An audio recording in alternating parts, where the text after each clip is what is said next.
Okay, impairment and book value. So, yung impairment daw is yung pagkabawas o mababawasan yung kanyang book value. Yung book value daw is yung value ng isang asset according to its balance sheet. Kumbaga, kung may asset ka, kung ano yung value o halaga nung asset na yun ang tinatawag na book value. At yung pagbawas ng book value is called impairment. Kasi 'di ba, ano yan? Yan yung kapatid ng depreciation. Related yan sa depreciation.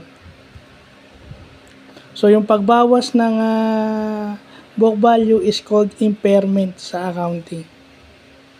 Well, yun ang maganda, no? Kahit na mga ganitong bagay, ibig sabihin, kung alam natin yung mga ganyang bagay, mas maalam natin kung kailan natin papalitan o i-maintain yung asset.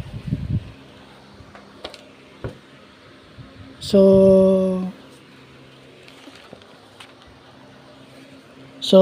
yun lang po.